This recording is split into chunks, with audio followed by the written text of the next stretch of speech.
Microsoft सर्व्हरमध्ये बिघाड झाल्यानं जगभरात विमानसेवा विस्कळीत झाली आणि त्यामुळे जगभरातील विमानतळ ठप्प झाली। दरम्यान ही सेवा पूर्वपदावर येण्यास वेळ लागण्याची शक्यता आहे। पाहूया।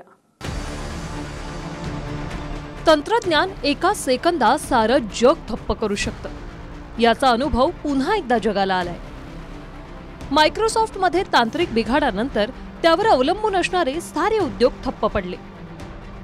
विमान उड्डाणं रद्द झाली, बँकिंग सेवा ठप्प, अनेक देशातील टीव्ही चॅनल बंद, विमानतळांचा कारभार थांबला, स्टॉक एक्सचेंज बंद झालं आणि रेल्वे सहित अनेक सेवा विस्कळीत झाल्या। काही तासांच्या खोळंब्यात जगभरात अब्जावधींच्या नुकसानीचा अंदाज आहे।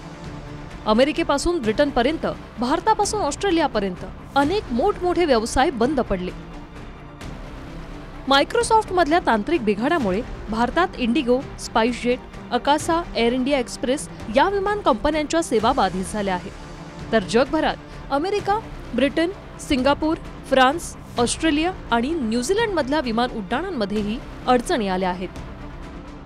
तांत्रिक बिघाडाच्या फटक्यामुळे अनेक विमानतळांवरचं टाइम टेबल दर्शवणारे इंडिकेटर बंद आहेत। परिणामी विमानतळांवर अशा पद्धतीने हाताने लिहून विमानांचं वेळापत्रक सांगितलं जात आहे। विमानाची तिकीट सुद्धा पेनाने तपासून प्रवाशांना आत सोडलं जात आहे। एकाच तांत्रिक बिघाडानं जवळपास जगातल्या अनेक देशांना पुन्हा कागद आणि फळ्यावर वेळापत्रक लिहिण्याची वेळ आली। मायक्रोसॉफ्टमध्ये बिघाड झाला तर जग कसं काय ठप्प होईल असा प्रश्न अनेकांना पडला असेल। त्यासाठी काय घडलं हे पाहण्याआधी पार्श्वभूमी समजून घेऊया। कोणतीही सेवा ढोबळमानानं 3 टप्प्यात विभागली जाते। समाजसेवा प्रदान करणारी कंपनी जर कम्युनिकेशन सॅटेलाइट असेल तर त्या सेवेची देखभालीसाठी एक दुसरी यंत्रणा काम करते आणि तिसरी कंपनी म्हणजे टेलिकॉम कंपनी, जी कंपनी लोकांपर्यंत सेवा पोहोचवते। आता समजा जर सॅटेलाइटमध्ये किंवा देखभाल करणाऱ्या कंपनीतच बिघाड झाला तर देशभरातले मोबाईल काम करणं बंद करतील। आज घडलेला प्रकार तसाच आहे। मायक्रोसॉफ्ट एझोर आणि मायक्रोसॉफ्ट 365 या 2 सॉफ्टवेअरमध्ये बिघाड झाला। यापैकी एझोर सॉफ्टवेअर मोठमोठ्या कंपन्या वापरतात। विमानतळं, काही देशातले टीव्ही चॅनल्स, बँका, शेअर बाजार इथल्या कारभारासाठी एझोर सॉफ्टवेअर प्रणालीवर काम करत होतं। तर मायक्रोसॉफ्ट 365च्या आधारानं तुमच्या आमच्या कम्प्युटरमध्ये असणारे मायक्रोसॉफ्ट वर्ड, एक्सेल, पॉवर पॉइंटचा समावेश होतो। आता या दोन्ही सॉफ्टवेअरच्या देखभालीची जबाबदारी क्राउडस्ट्राइक एक दुसरी कंपनी करते। माहितीनुसार त्याच क्राउडस्ट्राइकच्या अपडेशनमध्ये बिघाड झाला, ज्यामुळे मायक्रोसॉफ्टचे एझोर आणि 365 या दोन्ही यंत्रणा बंद पडल्या आणि परिणामी ही प्रणाली वापरणाऱ्या कंपन्यांचे व्यवहार बंद झाले।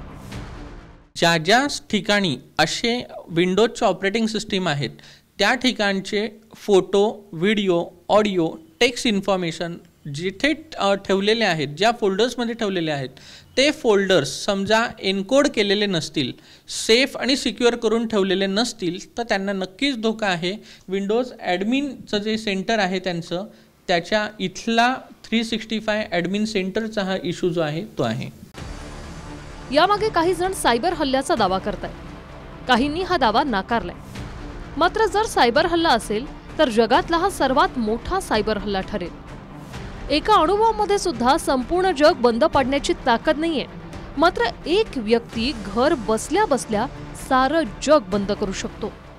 पूर्ण जागतिक विमान सेवा या पूर्ण मायक्रोसॉफ्टच्या सॉफ्टवेअरनी आणि सर्व्हर्सनी ज्या कनेक्ट झालेल्या आहे त्याच्यावर हल्ला होणं म्हणजे हा पूर्ण दहशतवादाचा जगावरचा हल्ला असं आपण म्हणू शकतो। माझं स्पष्ट मत असं आहे की हा तांत्रिक बिघाड आहे असं कोणीही ॲक्सेप्ट करणार नाही आणि मायक्रोसॉफ्टसारखी कंपनी तर निश्चितच हे ॲक्सेप्ट करणार नाही की आमच्या सॉफ्टवेअरमध्ये बिघाड झालेला होता।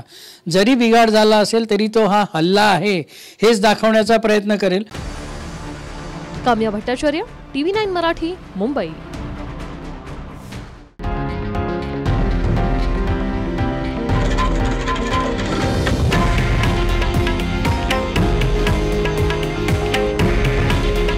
हे आहे देशातील नंबर 1 न्यूज नेटवर्क आणि आपण पाहत आहात TV9 मराठी। काळजी तुमची, हित महाराष्ट्राचं।